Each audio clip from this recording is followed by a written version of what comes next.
निधानम् वेदास्य वेद्यं च परं च धाम त्वया दत्तं विश्वमनन्तरूपम् हरि भजने राम भजने हरि भजने का मौका हरि भजने राम भजने हरि भजने का मौका हरि भजने राम भजने हरि भजने का मौका हरि भजने राम भजने हरि भजने का मौका जीवन तेरा बीत रहा है जीवन तेरा बीत रहा है जीवन तेरा बीत रहा है जीवन तेरा बीत रहा है फिर धोखा ही धोखा हरि भजने राम भजने हरि भजने का मौका हरि भजने राम भजने हरि भजने का मौका राम भजने श्याम भजने सदा भजने का मौका राम भजने श्याम भजने सदा भजने का मौका श्री सद्गुरुदेव महाराज परमपिता जी परमेश्वर की जय आनंद कंद प्रभु सदानंद मनोहर भगवान की जय अनंत कोटि अखिल ब्रह्मांड नायक सर्वेश्वरेश्वर सर्वाधिपति सच्चिदानंद घन परमात्मा कलयुगीन पूर्णावतार भगवान सदानंद के कमलवत चरणों में शत कोटि कोटि प्रणाम करते हुए उपस्थित आदरणीय तत्वज्ञ महात्मा वृंद सज्जन श्रोतावृंद श्रद्धामयी माताओं आप सभी का सदानंद तत्व ज्ञान परिषद के तत्वाधान में हो रहे 5 दिवसीय सत्संग कार्यक्रम के चतुर्थ दिवस में एक बार पुनः हार्दिक स्वागत है। भगवान की विशेष कृपा के परिणाम स्वरूप हम आप सभी लोग 4 दिन से नित्य साई सत्संग का लाभ ले रहे हैं। जैसा कि अभी आपने सुना सत्संग का मतलब क्या है? सत्य का संग है। सत्य का मतलब क्या हुआ? पीछे बड़ी हलचल है, शांति बनाइए आप लोग।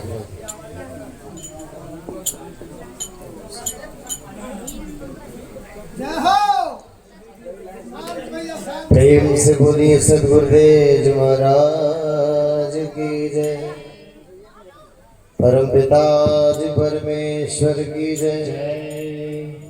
आनंद कंद प्रभु सदानंद मनमोहन भगवान की जय।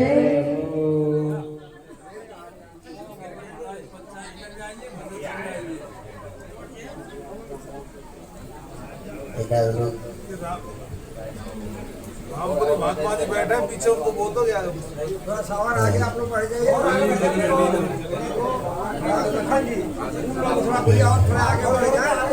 थोड़ा आगे आ जाइए।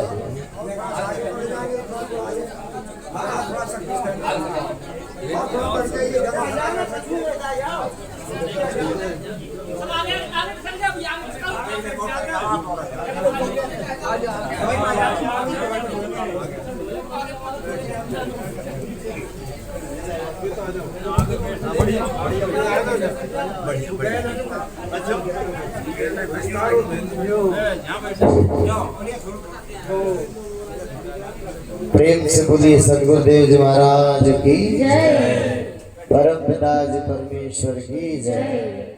आनंद कंद प्रभु सदानंद मनमोहन भगवान की जय। आप लोग एकदम शांति बनाकर बैठे हैं। कोई आता है तो वो अपना जगह खुद ढूंढ लेगा, मुझे कहाँ बैठना है। कहीं ना कहीं बैठे जाएगा, इधर बैठ जाएगा, इधर भी जगह पड़ा है, दो चार आदमी इधर ही बैठ सकते हैं। एकदम शांति बना के सुनिए, है ना। शांति रहेगी तो हमको सुनाने में आनंद आएगा, आपको सुनने में आनंद आएगा। प्रेम से बोलिए श्री सदगुरुदेव जी महाराज की जय। परम पिता जी परमेश्वर की जय। आनंद गंध प्रभु सदानंद मनमोहन भगवान की जय। तो हम लोग, यदि आपको याद हो तो परसों चर्चा कर रहे थे। पहले हम ये जानना चाहेंगे कि इसमें से कितने लोग हैं जो नए हैं। हाथ खड़ा करें थोड़ा। आज का मतलब नहीं, जो नए हो इस कार्यक्रम को पहली बार सुन रहे हो। और राज बहादुर जी आप तो जानते ही हैं, आप तो जुड़े ही हैं। इस गांव के कितने लोग हैं? हाथ खड़ा करें। इस गांव के, भोजपुर के। अरे गिने चुने लोग हैं क्या? अच्छा, दूर दूर से हाथ लोग। चलिए ठीक है। अरे परसों कौन कौन नहीं था? सब थे परसों। परसों आप सभी लोग सत्संग सुनने आए थे? एक आध लोग, आध लोग नहीं आए। तो देखिए, हम लोग का विषय ये चल रहा था, जैसा कि अभी आपने सुना कि मनुष्य जीवन का जो लक्ष्य है, जो उद्देश्य है, परमात्मा ने हमको आपको यह देह जो दिया है, इसका प्रयोजन क्या है? मोक्ष की प्राप्ति। क्या है? मोक्ष की प्राप्ति। मोक्ष का मतलब समझते हैं? मोक्ष माने, मोक्ष का मतलब नहीं आता? हाँ, मोक्ष नहीं आता। मुक्ति वो भी नहीं बता। अच्छा, तो अब थोड़ा सुनिए, समझिए इसको। क्या होता है? मृत्यु तो जानते हैं ना, बुढ़ापे तक कितनी मृत्यु आप देखे होंगे। मृत्यु का मतलब क्या होता है और जन्म का मतलब क्या होता है? यह जो शरीर आपको देह दिखाई दे रही है, ये शरीर अभी चल रही है, खा रही है, पी रही है, हंस रही है, बोल रही है, लेकिन एक ऐसा समय आता है जब ये निष्क्रिय हो जाती है, जिसको मुर्दा कहते हैं आप। तो मुर्दा क्यों हो गई? क्योंकि इसके अंदर से कुछ निकल गया। तो वो क्या निकल गया? वो जीव है। उसका नाम क्या है? जीव है। तो जीव इस शरीर में जब तक बैठा है तभी तक ये शरीर आपकी चल रही है। ये शरीर एक गाड़ी है। जैसे चार पहिया गाड़ी होती है तो गाड़ी बाहर से दिखाई देती है, लेकिन ड्राइवर दिखाई नहीं देता है, ड्राइवर अंदर रहता है। तो ऐसे ये शरीर तो दिखाई दे रही है, लेकिन इसका जो ड्राइवर है वो दिखाई नहीं दे रहा आपको। और आप स्वयं ड्राइवर ही हैं, यानी हम जो हैं वो जीवात्मा है, शरीर नहीं है। शरीर तो हमारा एक कपड़ा है, एक वस्त्र है। जिस प्रकार ये वस्त्र हमने धारण किया है ना, तो ऊपर से दिखाई तो वस्त्र दे रहा है, लेकिन हम वस्त्र नहीं है। ये वस्त्र हटाएंगे तब पता लगेगा कि हम कौन है। उसी प्रकार ये शरीर क्या है? वस्त्र है। भगवान ने कहा, वासांस जीर्णानि यथा विहाय नवानि गृह्णाति नरोपराणि तथा शरीराणि विहाय जीर्णा नन्यानि संयाति नवानि। इस प्रकार हम कपड़ा पुराना हो जाता है तो उतार कर रख देते हैं, नया कपड़ा पहनते हैं। ऐसे ही ये जो जीव है ये एक शरीर को छोड़ता है और दूसरा नया शरीर पहनता है। तो ये शरीर एक कपड़ा है। तो जीवात्मा, देखिए, मृत्यु से सबको भय लगता है कि नहीं लगता है? तो ये जो मृत्यु है, इस मृत्यु में दुसह आता है। 100 बिच्छू एक साथ डंक मारे उतनी वेदना एक बार मृत्यु में होता है। और फिर जन्म में भी इतनी पीड़ा है, और एक आध बार नहीं जन्मता है जीव, जब 83,99,999 योनियां भोगता है जन्म और मरण, तब जाकर के मनुष्य का शरीर मिला। तो अब दोबारा फिर हमको जन्म और मरण के चक्र में न जाना पड़े, इसी का नाम मोक्ष है। समझ रहे हैं? इसलिए हमको जरूरत है मोक्ष। मोक्ष क्या है? जब जीवात्मा दोबारा आवागमन के चक्र में नहीं जाता है तो क्या होता है, उसे क्या कहते हैं? मोक्ष। यानी जीवात्मा इस आवागमन के बंधन से मुक्त हो जाए। आवागमन माने जन्मना मरना, जन्मना मरना। तो जन्म और मरण के चक्र से हम निकल जाएं और भगवान के धाम में जाकर स्थित हो जाएं, इसी का नाम क्या है? मोक्ष है। इसी का नाम मुक्ति कह लीजिए, मोक्ष कह लीजिए। समझ में आया? बाबा जी लोग मूछ वाले बाबा, समझ में आ रहा है?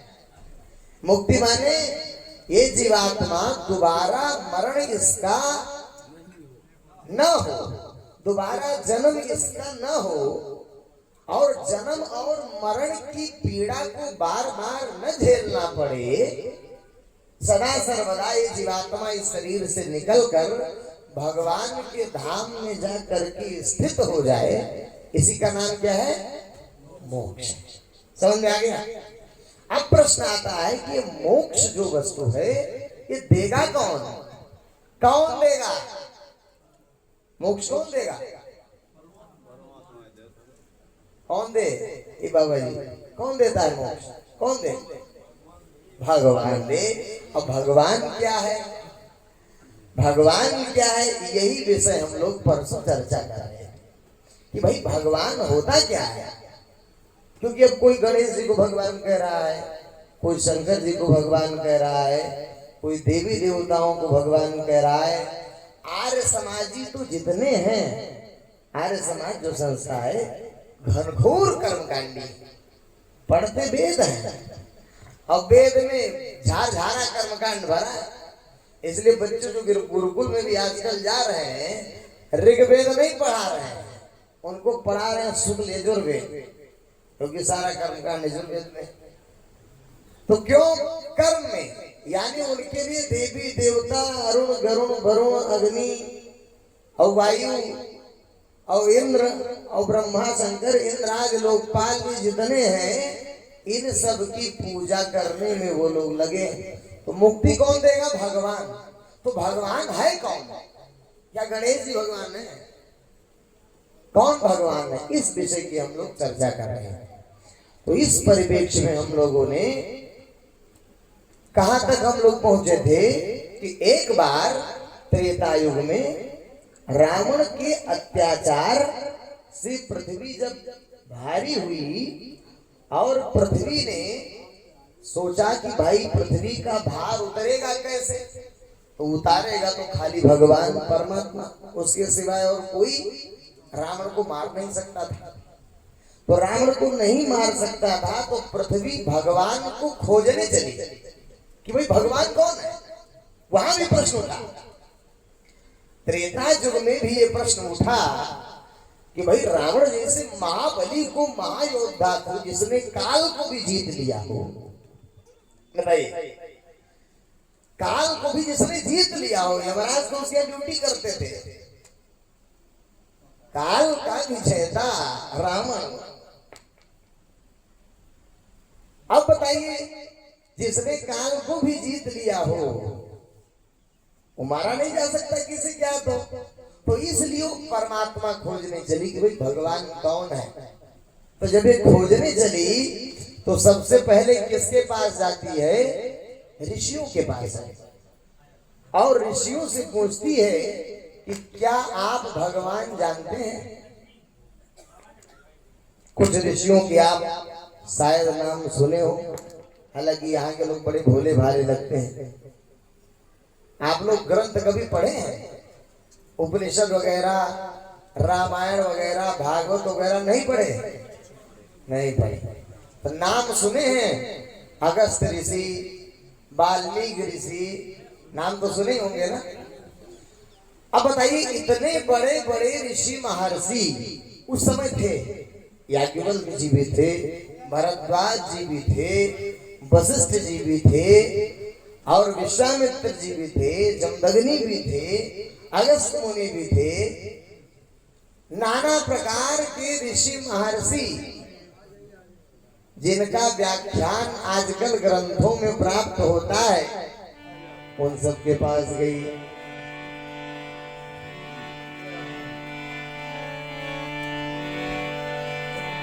धेनु रूप धरे हृदय बिचारी, गई तहाँ जहाँ सुर मुनि धारे।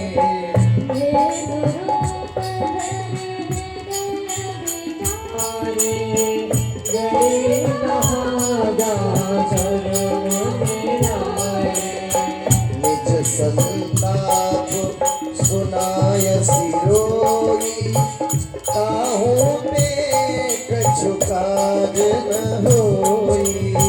निज संताप सुनाय सिरोई, ताहू पे कछु काज न होई। ताहू पे कछु काज न होई, ताहू पे कछु काज न होई।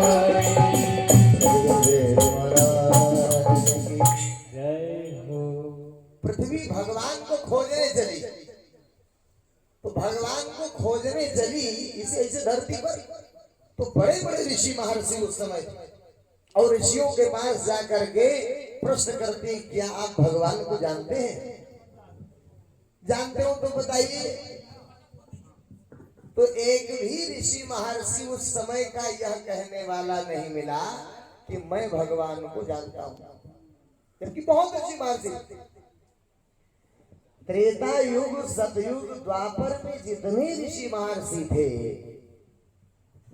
अंगिरस, अथर्वा, पुलस्त, पुला, भृगु, क्रतु, याज्ञवल्क्य, भरद्वाज, द्रुमुल, चमस, करभाजन, पिपलायन, या इधर त्रेता युगीन ऋषि महर्षि व्यास, पराशर, द्वापर योगी, सौनक, अंगिरा, अथर्वा, जितने भी ऋषि महर्षि थे, इन ऋषि महर्षियों के पास सिद्धियां और शक्तियां तो बहुत थी, लेकिन वो भगवान क्या है ये नहीं जानते। कितना बड़ा आश्चर्य की बात है। परमात्मा एक ऐसा विषय है जिसको ऋषि महर्षि तो जानते ही नहीं है, देवी देवता गण भी नहीं जानते कि भगवान ऐसा विषय परमात्मा। मानस में आया, जग पेखन तुम देख निहारे, विधि हरि शंभु न जामनिहारे। भगवान जो है वो ब्रह्मा, शंकर और इंद्र आदि लोकपालों को भी नचाता है। हम लोग शंकर जी को भगवान समझ रहे हैं। तो क्या हुआ, जब पृथ्वी पर कहीं भी बात नहीं बनी, कोई बताने वाला मिला ही नहीं कि भगवान कौन होता है, पता ही नहीं किसी को। तो क्या हुआ फिर, पृथ्वी समस्त और भी देवी देवता इकट्ठे हुए, तो सभी देवी देवता लोग मिलकर के कहां चले, ब्रह्मलोक जाते हैं। ब्रह्मलोक ब्रह्मा जी के यहाँ सुर मुनि गंधर्वा मिलकर सर्वा विरंची के लोका, संग गोदन उधारी भूमि बेचारी, परम विकल भय सोना। सुर मुनि गंधर्वा मिलकर सर्वा विरंची के लोका, संग गोदन उधारी भूमि बेचारी, परम विकल भय सोना। सुर मुनि गंधर्वा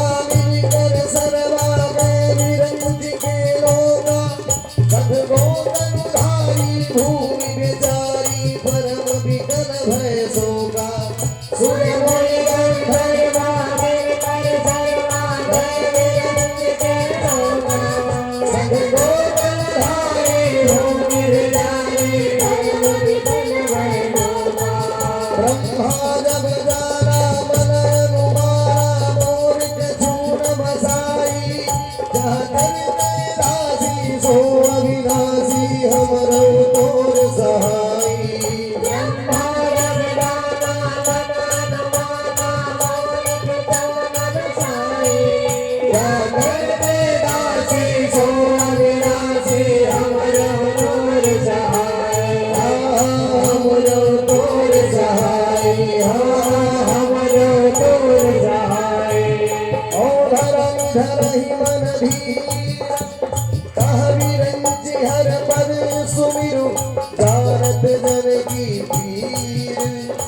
प्रभु भंजहि दारुण विपति प्रभु भंजहि दारुण प्रभु भंजहि दारुण। सद्गुरुदेव महाराज की जय, परम पिता परमेश्वर की जय, आनंद कंद प्रभु सदानंद मनमोहन भगवान की जय। तो पृथ्वी कौन कौन है उसमें? देवी देवताओं के पास भी जब गई पृथ्वी, क्या पूछती है कि भगवान कौन है? तो भगवान कौन है बताने वाला देवी देवता भी नहीं मिला। एक भी देवता ऐसा नहीं मिला जो ये कहे कि मैं जानता हूं भगवान। बाकी सभी ऋषि महर्षिगण और देवी देवता पृथ्वी के पीछे पीछे वो भी भगवान खोजने निकल लिए।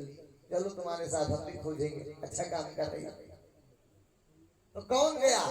जब यहाँ कहीं बात नहीं बनी देवी देवताओं और ऋषि महर्षियों से, तो सभी लोग मिलकर कहे कि चलो ब्रह्मा जी के पास चलते हैं। शायद ब्रह्मा जी जानते हो कि भगवान कौन है। शायद ब्रह्मा जी को पता हो कि भाई भगवान कौन है, विधाता है। ब्रह्मा जी जगत की रचना करते हैं, तो हो सकता है उन्हें पता हो। तो सुर मुनि गंधर्वा कौन कौन गया? सुर देवता लोग, मुनि लोग गए, गंधर्व भी उसमें शामिल थे। गए विरंच के लोग ब्रह्मा जी के लोग में गए। ब्रह्मा जी ने देखा कितनी बड़ी फौज आ रही है। तो ब्रह्मा जब जाना मन अनुमाना मोर कछु न बसाई। ब्रह्मा जी ने पहले अनुमान किया क्या कि जिस प्रश्न को ये लेकर के आ रहे हो तो हमको भी नहीं पता। ये प्रश्न लेकर के आ रहे हैं कि भाई भगवान कौन है, तो पहले ही वो सोच ले कि बताओ जवाब क्या देंगे। तो ब्रह्मा जी पहले उठ के खड़े हो गए। क्यों? क्योंकि ब्रह्मा जी जानते थे कि इस प्रश्न का जवाब तो हमारे पास भी नहीं कि भगवान कौन है, मैं भी नहीं जानता। क्यों? क्योंकि पूर्व काल में ब्रह्मा जी के ही सुपुत्र है जिनका नाम है देवर्षि नारद। तो नारद जी एक बार उनके अंदर भी यह जिज्ञासा उत्पन्न हुई कि भाई इस ब्रह्मांड की रचना करने वाला है कौन? हम सभी पैदा हुए, ब्रह्मा जी, शंकर जी, इंद्राज, लोकपाल, सारे मनुष्य, गंधर्व, सिद्ध, चाणर, विद्याधर, मनुष्य, किम पुरुष इत्यादि की उत्पत्ति हुई। तो कौन है उत्पत्ति करता? भगवान कौन है? तो उन्होंने देखा, बड़ा विचार किया नारद जी ने। वो देखे कि भाई सब कुछ तो हमारे पिताजी बना रहे हैं। पिताजी माने ब्रह्मा जी। ब्रह्मा जी सब कुछ बनाते हैं, सारी रचना तो यही कर रहे हैं, तो इसका मतलब यही भगवान है। तो हाथ जोड़कर एक दिन गए, पितामह मैं एक प्रश्न करना चाहता हूँ आपसे। आप ही परम ब्रह्म हैं, इस जगत की रचना करने वाले। ब्रह्मा जी ने कहा नारद, इस संसार में जितने भी अज्ञानी पुरुष हैं, जिनको ज्ञान नहीं है, उनको यही लगता है कि मैं ही सब कुछ। लेकिन नारद वास्तविकता ऐसी है नहीं। मैं नहीं हूं कुछ, मैं दिखाई तो जरूर दे रहा हूं, लेकिन हमारे भी ऊपर कोई है। यस्यावतार कर्माणि गायन्ति हस्विदादियः लेकिन अयं विदन्ति तत्त्वेन तस्मै श्री भगवते नमः। हे नारद, जिनका अवतार होता है भगवान, जिनका अवतार होता है, और जब वो धरती पर आते हैं किसी मनुष्य शरीर को धारण करके, तब वो जो लीला करते हैं मात्र उतना ही हम लोग उनके चले जाने के बाद गाते रहते हैं। लेकिन अयम विदन्ति तत्त्वेन, नारद उनको तत्वतः कोई नहीं जानता। यानी जो भगवान है उनको तत्वतः कोई नहीं जानता। मैं तो एक भगवान का कार्य करता हूं। किसने कहा? ब्रह्मा जी ने। किससे कहा? नारद जी। हे नारद, मैं तो भगवान का एक छोटा सा काम करने वाला कार्य करता हूं। अब प्रत्यक्ष तो कार्य करता ही ना दिखाई देता है। भाई मोदी जी आपके यहाँ कोई प्लान देने तो आते नहीं है, आता तो कोई छोटा मोटा कर्मचारी ही है? तो सरकार तो छुपी हुई है ना, उसका आदेश काम कर रहा है। है कि नहीं? सादेश काम कर रहा है, गवर्नमेंट नहीं दिखाई दे रही है। ठीक उसी प्रकार परमात्मा के तीन प्रमुख प्रतिनिधि हैं, ब्रह्मा जी, शंकर जी और विष्णु। ये तीन का काम है इस ब्रह्मांड को उत्पन्न करना, स्थित रखना, पालन करना और विनष्ट करना, नाश करना। तो ये तीन देवता हैं, ब्रह्मा, विष्णु और शंकर। तो तीन देवता। अब ब्रह्मा जी का कार्य क्या है? ब्रह्मा जी को उत्पन्न किया गया। जैसे सरकार में तीन विभाग होते हैं, एक होता है कार्यपालिका, एक होता है न्यायपालिका और एक होता है विधायिका। तीन डिपार्टमेंट। न्यायालय जाते हैं ना लोग, यहाँ कुछ होता है तो गवर्नमेंट ने निपटेगी तो फिर न्यायालय जाए, कोर्ट जाए। I will see you in court, मैं तुम्हें कोर्ट में देख लूंगा। कोर्ट क्या है? उस पर सरकार का भी कोई शासन नहीं करता है।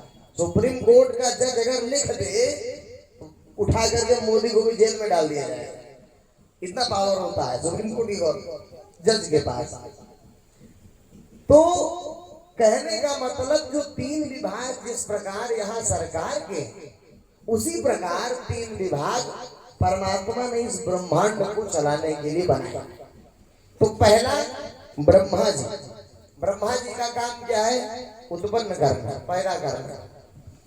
हम सभी जितने भी 84 लाख में प्राणी हैं, सुकर कुकर, पशु पक्षी, कीट पतंग, पेड़ पौधा, जलचर थलचर नभचर, जो भी जीव जंतु, उन सबको उत्पन्न करने की जिम्मेदारी किसकी है? ब्रह्मा जी।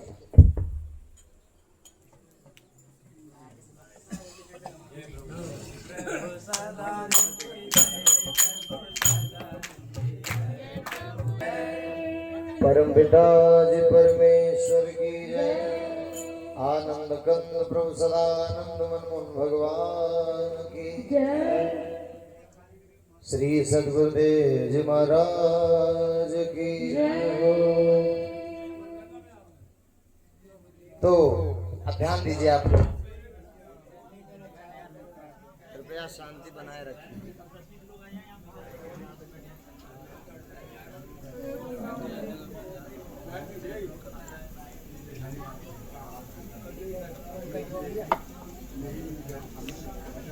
एक आदमी वहीं कुर्सी लगा के बैठा है तो जनरेटर के पास।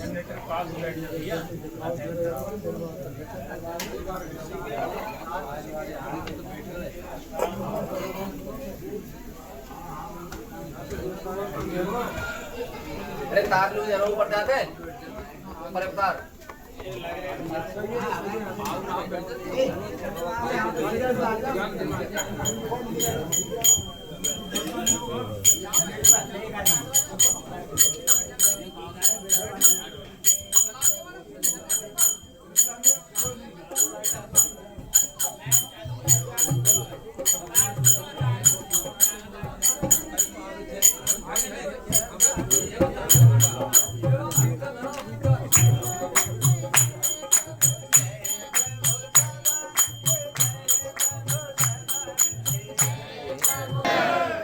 परम पिता जी परमेश्वर की जय। आनंद कंद प्रभु सदानंद मनमोहन भगवान की जय। तो हम लोग कहाँ पर थे, याद है आप लोगों को? क्या बता रहे थे? नहीं ब्रह्मा जी का ये था काम करते हुए, तो ब्रह्मा जी का हाँ है ना। नारद जी ने ब्रह्मा जी से जब पूछा कि आप ही जगत को उत्पन्न करते हैं तो आप ही परमात्मा हुए, ब्रह्मा जी ने कहा कि नारद जितने अज्ञानी इस संसार में हैं, ऐसा ही उनको लगता है कि मैं ही भगवान हूँ, लेकिन बात ऐसी है नहीं। मैं परमात्मा नहीं, भगवान कोई और है और हम भगवान के कार्यकर्ता हैं। उसने हमको इस जगत को उत्पन्न करने के लिए रखा है और फिर इसका पालन पोषण करने के लिए दूसरा विभाग है विष्णु जी का, और फिर इसका संहार करने के लिए तीसरा विभाग है शंकर जी का। समझ रहे हैं? ये तीन विभाग हैं, लेकिन ये लोग विभागाध्यक्ष हैं, यानी विभाग के प्रमुख हैं। अब किसी भी विभाग का प्रमुख कोई काम नहीं करता, वो खाली आदेश देता है। काम कौन करता है? असिस्टेंट। काम सहायक करता है ना। तो ब्रह्मा जी का जो असिस्टेंट है वो कौन है? विश्वकर्मा। रचना विभाग कौन करते हैं? विश्वकर्मा जी करते हैं। और विष्णु जी पालन करता है। तो पालन एक बहुत बड़ी जिम्मेदारी है। देखिए, पालन करना, किसी भी चीज को खरीद कर ले आना बड़ी बात नहीं है। मान लीजिए माइक आप खरीद कर ले आए, एक बार पैसा लगाए ले आए, छोटी बात। लेकिन इसको रेख देख करना, सुचारू रूप से चलाने की लंबे अवधि की बात है ना, वो ज्यादा कठिन काम है। और नष्ट करना तो उठा के नीचे फेंक दो, नष्ट हो जाएगा।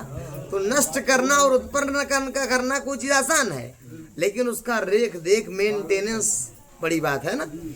तो दूसरा जो डिपार्टमेंट है विष्णु जी का, वो पालन करने का है। तो पालन करने में बहुत सारी एनर्जी भी लगती है। तो विष्णु जी के जो असिस्टेंट बने वो कौन बना? देवराज इंद्र। अब देवराज इंद्र अकेले तो कर नहीं सकते, तो देवराज इंद्र को 33 करोड़ देवी देवता दिए गए। जितने भी ब्रह्मांड में देवी देवता हैं, उन सबका जो राजा है वो कौन है? इंद्र है। जितने भी आर्य समाजी लोग हवन की पूजा पाठ करते हैं, जितने भी मंत्र बने हैं, स्वस्तिवाचन हो, संकल्प हो, पुरुष सूक्त हो, श्री सूक्त हो, जितने श्लोक पूजन पाठ कर्मकांडी लोग कराते हैं, ये सब देवी देवताओं का है। और ये सभी देवी देवताओं का राजा कौन है? इंद्र है। क्योंकि इन्हीं देवी देवताओं से ब्रह्मांड का चालन कर रहा है, पालन पोषण कर रहा है। पंच पदार्थ के पंच अलग अलग देवता हैं, ये मिल करके क्या कर रहे हैं? ब्रह्मांड को चला रहे हैं, पालन पोषण कर रहे हैं। फिर एक ऐसा समय आता है कि अब नष्ट भी करना है, तो नष्ट करने के लिए शंकर जी हैं। तो शंकर जी हेड हैं, और उनका जो शिष्य है, असिस्टेंट है, जो काम करता है, वो यमराज। और यमराज ने अपना जो चेला बनाया है वो है यमदूत। समझ रहे हैं? इसमें नहीं आई? हेलो। तो यमदूत क्या करते हैं? सब जीवात्माओं को जिसका समय पूरा होता है, उसके प्राण को निकालने का कार्य करते हैं। उसके प्राण को निकालेंगे, ले जाएंगे यमलोक में।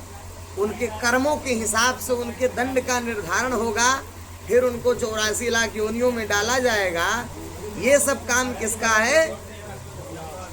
यमराज अथवा धर्मराज का कह लीजिए आप, ठीक है। तो भगवान के ब्रह्मा शंकर इंद्र क्या है? कार्यकर्ता है, भगवान नहीं है। ये बहुत समझ लीजिए अच्छे से। ब्रह्मा शंकर इंद्रादि लोकपाल जो देव कहला रहे हैं, त्रिदेव कहलाते हैं, ये क्या है? भगवान के कार्यकर्ता है, ना कि भगवान है। समझ रहे हैं? संसार के लोग क्या है? कांवड़ लेने जाते हैं तो भोलेनाथ को ही भगवान समझते हैं, भगवान भोलेनाथ। लेकिन भगवान भोलेनाथ नहीं है। आप देखेंगे भागवत में एक प्रकरण आता है, जब अम्बरीश जी का अपमान दुर्वासा ने किया, तो भगवान ने दुर्वासा ऋषि के पीछे चक्र छोड़ दिया अपना। दुर्वासा भागे भागे शंकर जी के पास गए, पाए माम प्रभु, पाए माम, बचाइए मुझे। शंकर जी ने कहा हम नहीं बचा सकते हैं, क्योंकि ये तो भगवान का चक्र है, इससे रक्षा तुम्हारी हम नहीं कर सकते। क्यों? क्योंकि सर्वे वयम नियमम प्रपन्ना, हम सभी उस परमात्मा के नियम में बंधे हुए हैं। अहम भवो दक्ष भृगु प्रधाना, प्रजेश भूतेश सुरेश मुख्या, सर्वे वयम नियमम प्रपन्ना, मूर्धन अर्पितम लोकहितम बहामः। मैं ही नहीं, हे दुर्वासा, मैं शंकर, ब्रह्मा, इंद्र, देवी देवता, दक्ष, भृगु, इस संसार के जितने प्रमुख लोकपाल हैं, प्रमुख छोटे बड़े छोड़िए, जो बड़े बड़े हैं, जो ब्रह्मांड को चलाते हैं, जिन पर ब्रह्मांड का दायित्व है, वह लोग भी भगवान के कार्यकर्ता हैं। हम सभी भगवान के नियम में बंधे हैं। हम भगवान नहीं हैं, हम लोग परमात्मा न होकर के परमात्मा के कार्यकर्ता हैं। अज्ञानता बस लोग यह समझ बैठते हैं कि शंकर जी भगवान है। शंकर जी ने, पार्वती जी ने स्वयं पूछा शंकर जी से कि तुम कौन राम, राम दिन राती।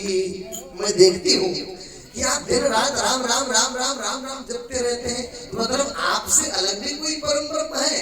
तो कहे गिरजा हाँ, राम सो परमात्मा भवानी, राम ही साक्षात ब्रह्म है, हम लोग तो उसके कार्यकर्ता हैं। ये भ्रमवश लोग समझ बैठते हैं कि मैं भगवान हूँ। शंकर जी कह रहे हैं मैं वास्तव में भगवान नहीं हूँ पार्वती, मैं भगवान का एक कार्यकर्ता हूँ, जिसको ये जिम्मेदारी मिली है कि ये जो जीवात्माएं जिनका समय पूरा हो गया है उनको यमराज के माध्यम से परलोक ले जाओ, कर्म के अनुसार उनको दंड दो, प्रतिफल दो और फिर 84 लाख योनि का चक्र कटाओ।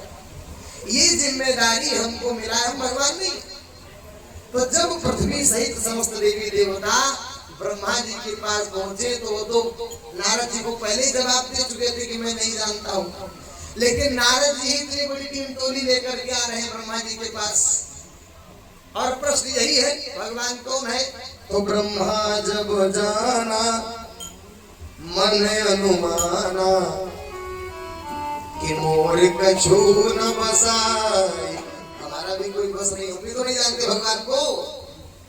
जब ब्रह्मा जी ने देखा कि धरती भी आ रही है, ऋषि महर्षि भी आ रहे हैं, देवी देवता भी आ रहे हैं, नारद भी आ रहे हैं, एक बहुत बड़ी फौज आ रही है हमारे तरफ, तो ब्रह्मा जी पहले उठकर खड़े हो गए कि देखो भगवान को मैं भी नहीं जानता हूँ, लेकिन धरनी धर ही मन धीर कहा बिरंची हरि पर सुमिरु, और जानत जन की पीर प्रभु भंज ही दारुण विपत्ति।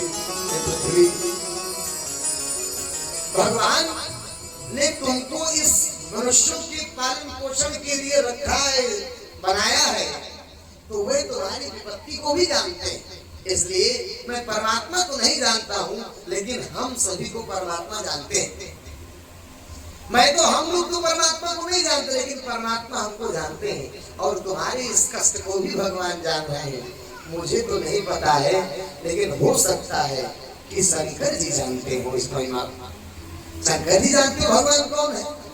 तो अब देखिए, अब सभी पूरी टीम टोली ब्रह्मा जी आगे हो गए और चल दिए कहाँ? शंकर जी के पास पहुंच गए। अब शंकर जी के पास ब्रह्मांड में जितने लोग थे, बड़े बड़े ऋषि महर्षि, ब्रह्मांड के प्रमुख प्रमुख ऋषि महर्षि इंद्राज, लोकपाल, ब्रह्मा, शंकर, पृथ्वी, ऋषि मुनि, गंधर्व, यक्ष, नाग, किन्नर, सिद्ध, विद्याधर इत्यादि सभी जाकर पहुंच गए कहाँ? शंकर जी के पास। अब शंकर जी के पास एक बहुत बड़ी सभा बैठी, और उस सभा के अध्यक्ष कौन बने? शंकर जी खुद बने। तो सब लोग बैठे हैं। अब पूछा जा रहा है भैया धरती पर इतना पाप हो रहा है, मिटाने वाला कोई है नहीं, तो कोई जानता है कि भगवान कौन है? तो सब लोग अपना अपना मत देते हैं। बैठे सुर सब करहि विचारा, कहाँ पाई प्रभु करे पुकारा। सुर सब करहि विचारा, कहाँ पाई प्रभु करे पुकारा। वैकुंठ जानी कहाँ कोई, दिवस प्रभु सोई। वैकुंठ जाने कहाँ कोई, दिवस प्रभु सोई। जाके हृदय भगति रस प्रीति, प्रभुता प्रगट सदा प्रीति।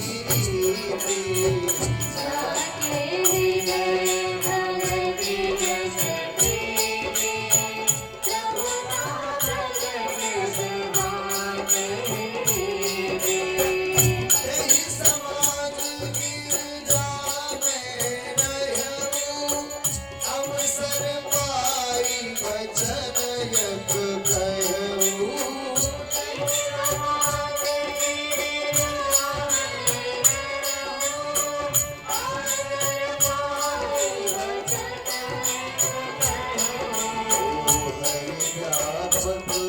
सर्वत्र समाना प्रेम के प्रकट होई मैं जाना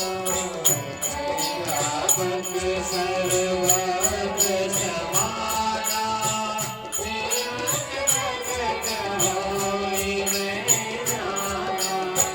देश काल महु विधि समुमारी कहूँ सो कहा जहाँ प्रभु नाही देश काल महु विधि समुमारी कहूँ सो कहा जहाँ प्रभु नाही कहूँ सो कहा जहाँ प्रभु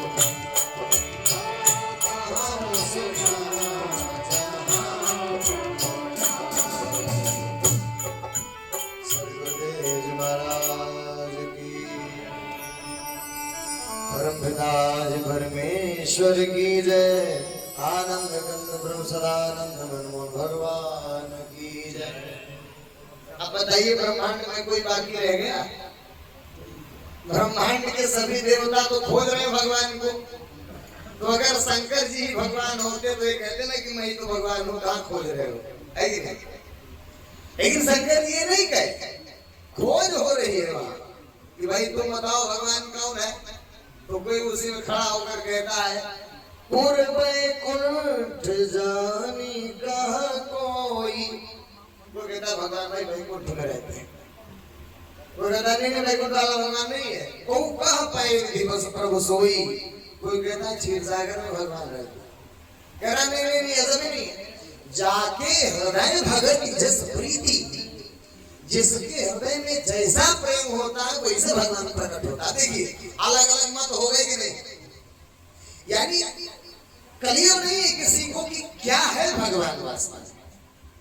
तुलसीदास जी ने भी रामायण लिखा तो जहां जो मन में आया वहां लगा दिया। कहीं कह दिया साज प्रकाश रूप भगवाना, तो कहीं लिख दे एक अनी अरूप का नामा, तो कहीं राम से परमात्मा भवानी, तो कहीं सोहम वृत्ति अखंडा।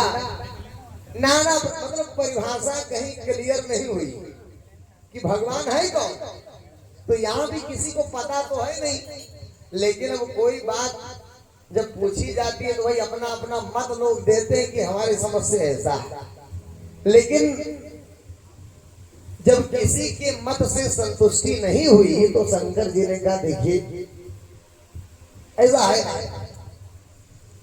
मैं जानता हूं जहां तक मेरा अनुभव है कि भगवान प्रेम से प्रकट होता है। कहने को तो सर्वत्र है, कहूं सो कहूं जहां प्रभु नाई। लेकिन यह धारणा जैसे सब लोग कहते हैं भगवान को सब में, बहुत लोग इस मान्यता के भी लोग यहाँ होंगे कि सबके अंदर भगवान, सबके अंदर है, सबके अंदर है पक्का। कितने लोग ये मानते हैं कि नहीं हम सबके अंदर भगवान है? सुने हैं? हाँ, ये जो मान्यता है, देखिए भगवान सर्वव्यापी है, लेकिन इस सर्वव्यापी का जो अर्थ है वो ये नहीं है कि कण कण में व्याप्त है। हमारे यहाँ एक बैनर लगा होगा, कहाँ लगाया हो? सबसे पीछे लगा है, उसमें एक स्लोगन लिखा है कि कण कण में है भगवान, ये घोर है अज्ञान। कण कण में भगवान है, तो जिसके नीचे बैठे हैं उसके नीचे भी कण है, तो भगवान के ऊपर बैठे हैं आप हैं? और चप्पल जहां उतार के हैं उसके नीचे भी कण है, तो भगवान के ऊपर चप्पल उतार के आ गए आप। अगर कण कण में भगवान विराजमान है तो चप्पल के नीचे जो कण है उसके अंदर ही भगवान है? नहीं नहीं, अरे अब वो भी तो कण है, तो उसके नीचे नहीं है, वो बाहर वाले कण में है, ऐसा नहीं है। अब तो समझिए क्या है, भगवान सर्वव्यापी है, परंतु परमात्मा का सर्वव्यापकत्व तो ऐसा नहीं कि कण कण में है। कण कण में तो छोड़ दीजिए, इस शरीर में भी नहीं रहता है भगवान।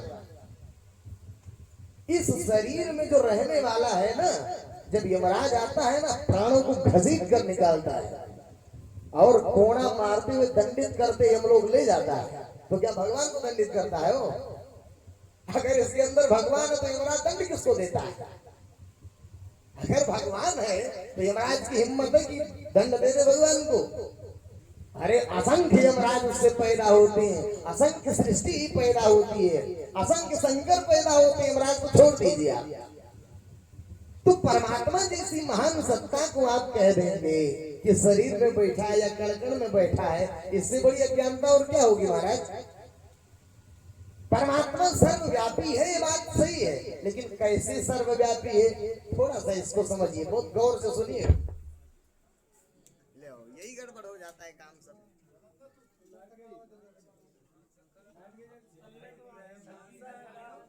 जय आनंद कंद प्रभु सदानंद मनमोहन भगवान की। तो परमात्मा वो स्लोगन क्या कहता है कि कण कण में भगवान। अरे ये घोर है अज्ञान और सबके अंदर भगवान। अरे मूर्खता पूर्ण है अज्ञान, सबके अंदर भगवान नहीं है, न कण कण में भगवान है।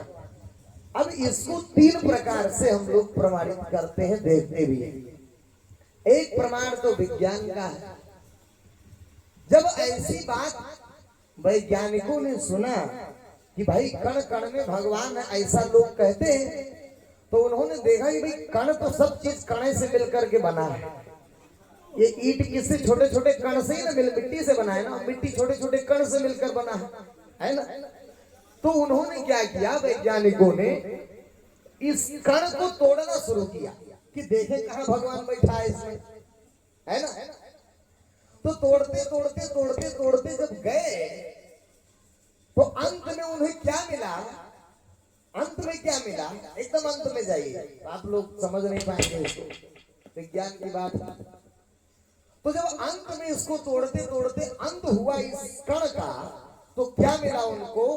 शक्ति मिला। शक्ति मतलब प्रकाश और ध्वनि, एक लाइट मिला और आवाज आई और प्रकाश। तो उन्होंने क्या निर्णय लिया कि भाई जो कण कण में है वो क्या है? शक्ति है, परमात्मा नहीं है।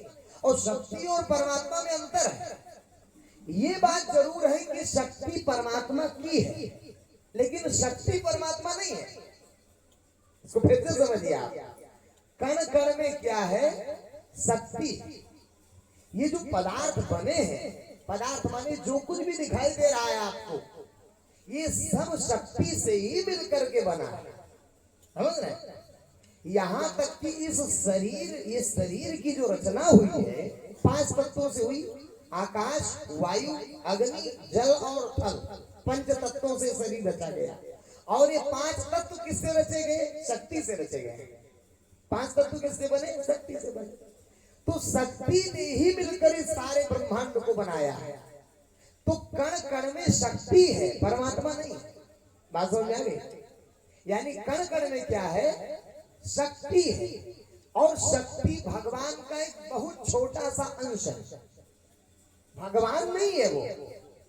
ऐसे समझिए आप, जैसे समुद्र से सूर्य क्या करता है? पानी को खींचता है, अवशोषित करता है, ऊष्मा बनाता है ना, भाप लेता है, सुखाता है, फिर बादल बनाकर फिर बरसाता है, और बरसाता है तो वही पानी नदी में जाता है।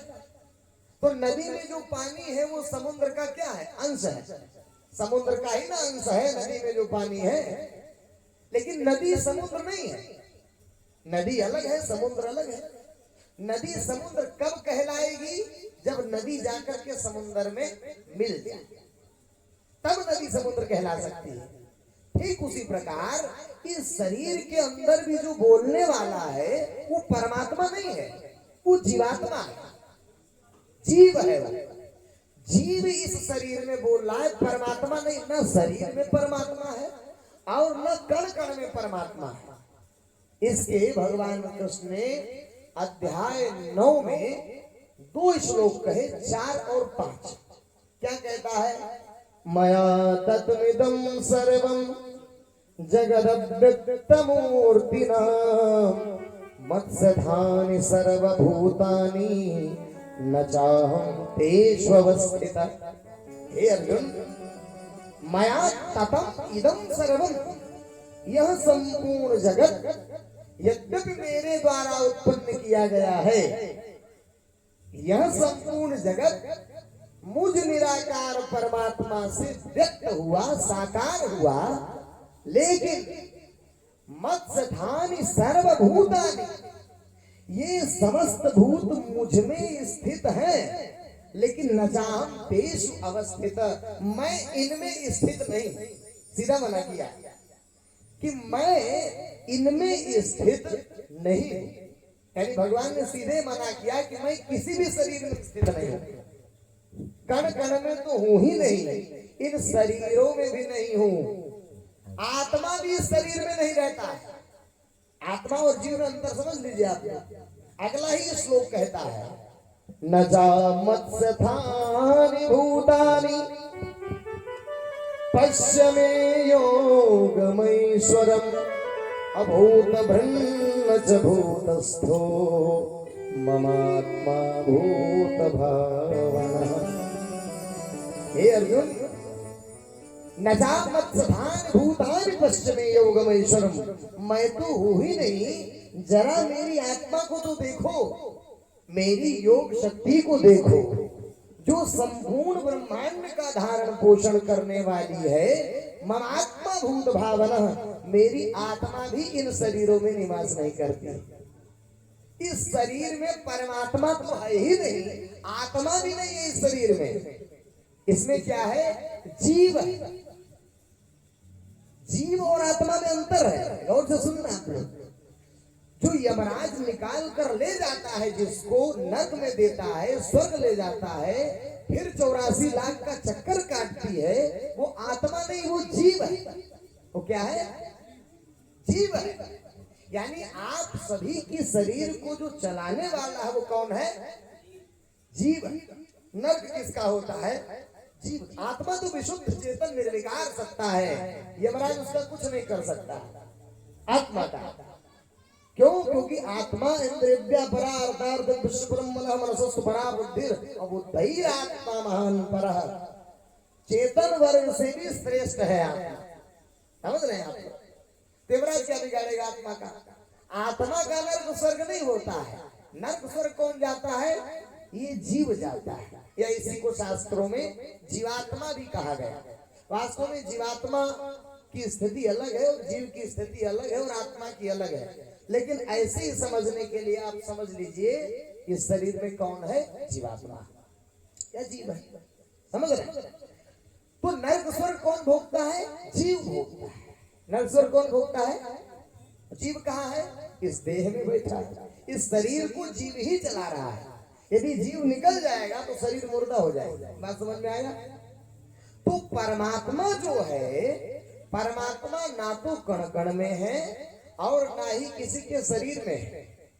अच्छा, जो कहने वाले हैं, कहां से भाई ये बात आ गई? जैसे आपने कहा, सुना तो महाराज ऐसे है, कहा आपने सुना तो ऐसे ही है। तो किससे सुना? आप जैसे लोगों से सुना। अब आप जैसे लोगों ने किससे सुना? खाऊ कमाऊ साधु महात्माओं से सुना। अब जिसने ये कहा उससे ये पूछिए कि क्या तुमने देखा है कभी कि इसके अंदर परमात्मा है? तो सीधा मना करेगा कि नहीं, देखा तो नहीं है। जब देखा नहीं तो तुम्हें पता कैसे चला कि उसके अंदर परमात्मा है कि नहीं? भाई, जब आपने देखा ही नहीं कि इसके अंदर क्या है, तब जीव है कि आत्मा है कि परमात्मा है, कैसे आपने निर्णय लिया? समझ रहे? परम पूज्य संत ज्ञानेश्वर स्वामी सदानंद जी परमहंस, जिनका फोटो आप देख रहे हैं, ये तीनों को अलग अलग दिखाते थे। जीव को अलग दिखाते थे, आत्मा को अलग दिखाते थे और परमात्मा को अलग दिखाते थे। और फिर ये भी दिखाते थे कि इस शरीर में जो बोलने वाला है वो कौन है? वो परमात्मा नहीं, वो आत्मा नहीं, वो क्या है? जीव है। जिस प्रकार त्रेता युग में भगवान कृष्ण जी ने अर्जुन को दिखाया, तो अर्जुन ने क्या देखा? क्या कण कण में देखा? नहीं। क्या सबके अंदर देखा? नहीं। क्या देखा? अध्याय 13 गीता जी में सर्वतः पाणिपादं तत्सर्वोक्ष शिरोमुखं सर्वतः श्रुतिमल्लोके सर्वं आवृत्य तिष्ठति। जो परमात्मा दिखाए भगवान, जब परमात्मा का दर्शन जब कराए भगवान कृष्ण अर्जुन को, तो क्या देख रहे हैं अर्जुन? सर्वतः पाणिपादं तत्सर्वोक्ष शिरोमुखं सर्वतः श्रुतिमल्लोके सर्वं आवृत्य। सारी सृष्टि को, बहुत गौर से सुनना, यही मुख्य बात तो यही है, बहुत ध्यान से सुनिए आप। सर्वम आवृत्त तिष्ठति, यानी परमात्मा क्या है? सबको घेर करके स्थित है। तो सर्वव्यापी नहीं हुआ?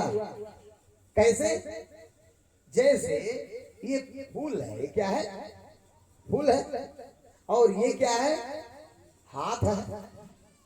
अब हमने हाथ में फूल रखा है, तो अब आप बताओ कि हाथ में फूल है कि फूल में हाथ है?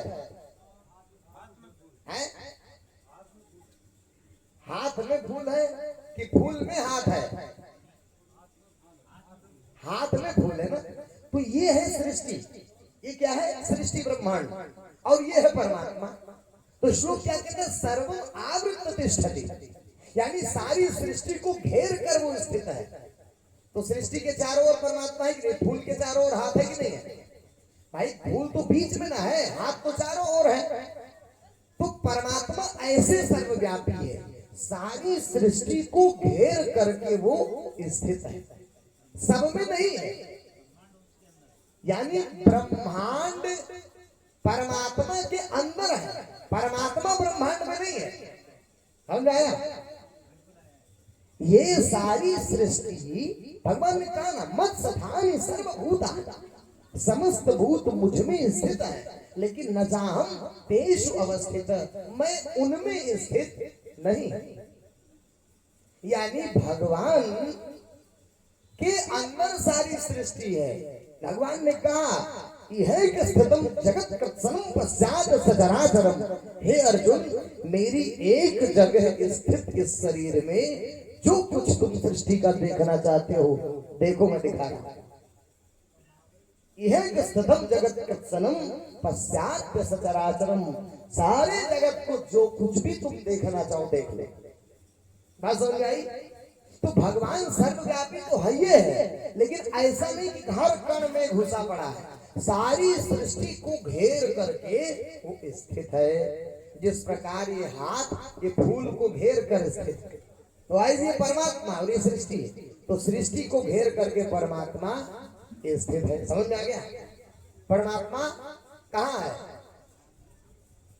परमात्मा है कहाँ? आगे आएगा। परमात्मा ना तो आपके शरीर में है और ना कण कण में, यहाँ तो है ही नहीं।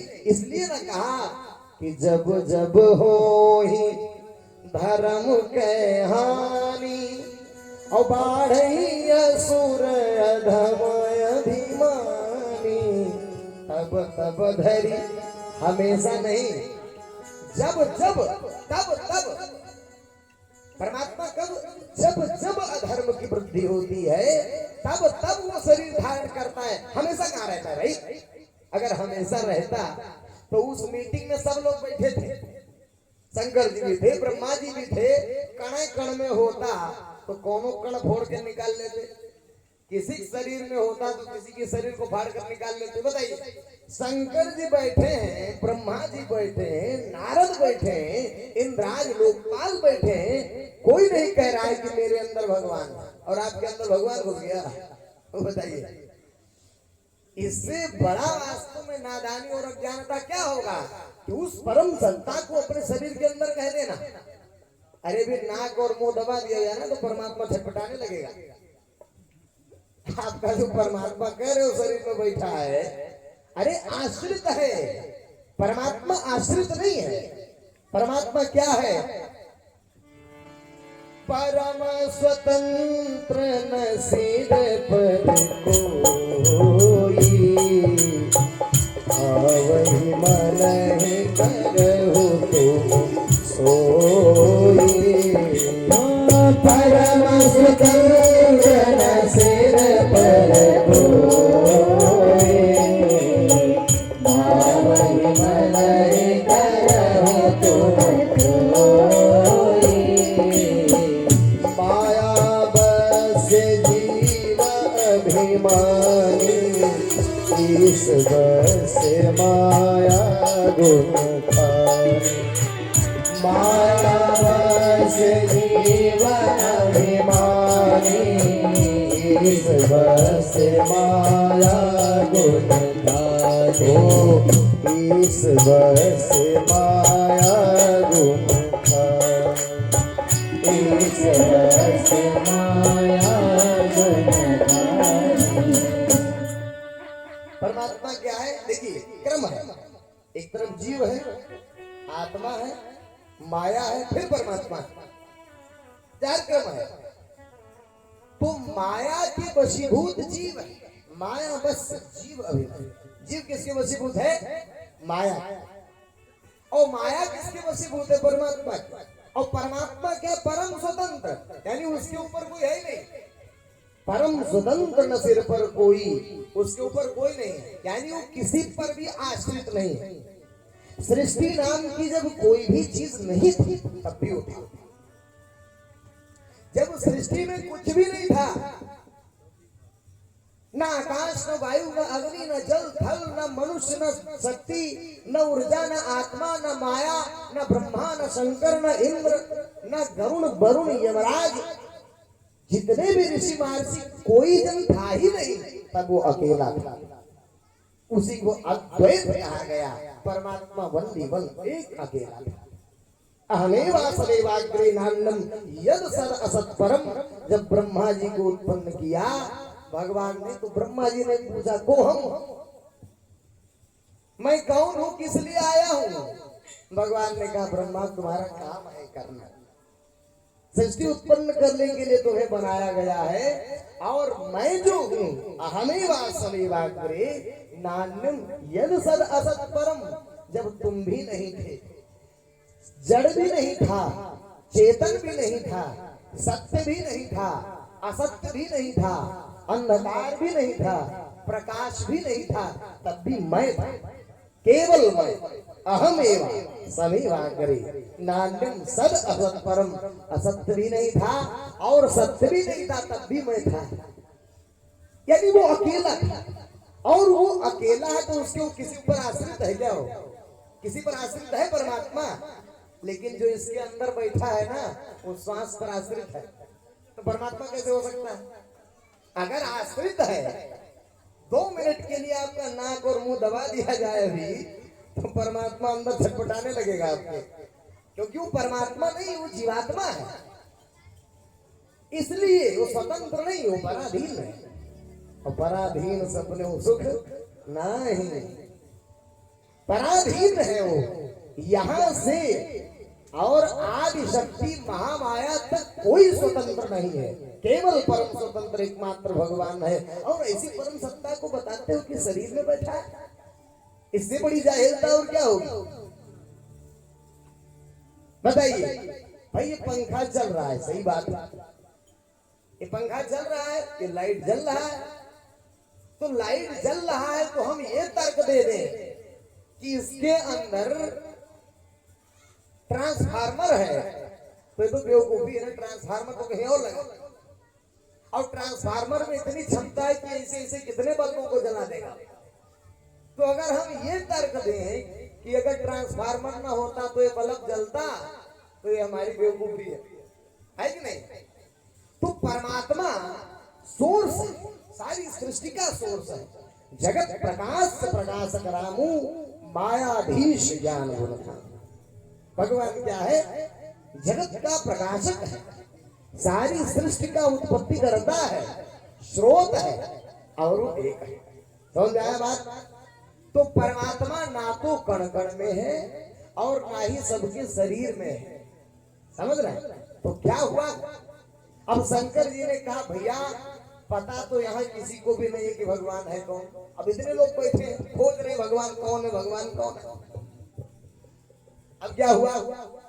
तो शंकर जी ने कहा भैया भगवान तो सबको जानते हैं ना, हम लोगों के कष्टों को भी भगवान जान रहे हैं, क्योंकि उसी ने पैदा किया हम लोग उसके कार्यकर्ता हैं, तो भगवान तो सब कुछ जान ही रहे हैं, तो सब लोग भगवान की स्तुति करो। तो सबने मिलकर क्या किया? भगवान की स्तुति किया। हम लोग भी स्तुति गाते हैं। क्या स्तुति गाया? रामचरितमानस के बालकांड में सभी देवी देवता ऋषि महर्षि मिलकर, हे प्रभु हम तो आपको जानते नहीं, हे देवताओं के नायक, जय जय सुर नायक जन सुखदायक पाल भगवन, जय जय सुर नायक जन सुखदायक पाल भगवन, बोल जय हितकारी जय सुरारी सिद्धि सुता प्रिय कंता, जय हितकारी जय असुरारी सिद्धि सुता प्रिय कंता, पालन सुरधरनी अद्भुत करनी मरम न जाने कोई, पालन सुरधरनी अद्भुत करनी मरम न जाने कोई, जो सहज कृपाला दीन दयाला करहु अनुग्रह सोई,